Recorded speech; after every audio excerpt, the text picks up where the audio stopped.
Hi, I'm John Seacrest, player manager for the Southern California Condors Baseball Club.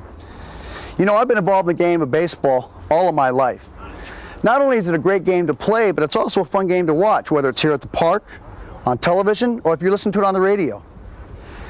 And one of the reasons why it's so great is that we can compare the performances of the players of yesterday with the players of today and tomorrow. But how do we do that? With statistics. You know, if you think about it, how do we know Babe Ruth hit 60 home runs in 1927?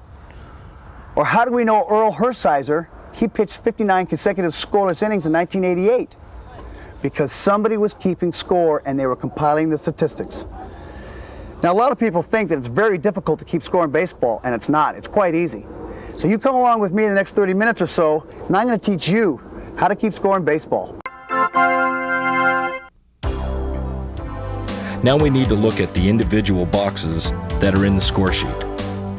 In the upper left-hand corner, you see the balls and strikes pitch column, S meaning strike and B for balls. In the lower left-hand portion is the runs batted in box, or commonly called RBIs. This is where you would put in how many runs this batter has driven in. Now let's take a look at some defensive plays.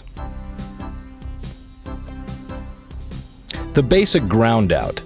Here's a 1-3 ground out.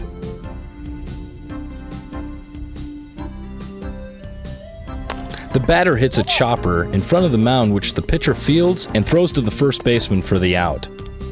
Remember, the position number of the pitcher is number 1, so you would signify him fielding the ball. He threw it to the first baseman, which is position number 3. Now that we've seen how outs are recorded, let's take a look at some offensive plays, showing how batters get on base, advance around the bases, and score. Here's a single. The batter hits a line drive to the outfield. The outfielder retrieves the ball and holds the runner to a single.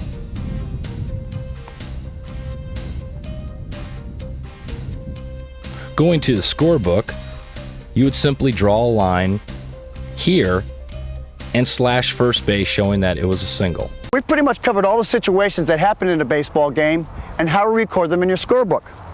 Now you remember, if there's something you don't understand, you just rewind the segment of tape back to that part and review it again. So if you're ready, come on, let's learn some more. Let's look at some unusual plays. Plays that don't happen all the time, but you still have to know how to score them. Okay, now look, we've just taken a look at pretty much all the elements there are to scorekeeping. Now I hope you're beginning to have some fun and learn that once you know how to keep score, baseball can be a lot more fun once you know the score. Now, let's take what you've learned and let's score a few mock plays.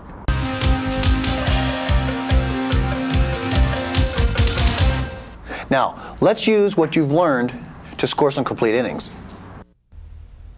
First, we have to look at the lineup card, or the batting order. In the left-hand column, you would put the player's uniform number here.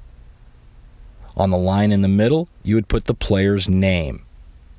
And in the column to the right, you would put the position number of that particular player. It's getting closer to game time, so pull up a chair because you're going to be scoring some complete innings. How you doing with your scorecard?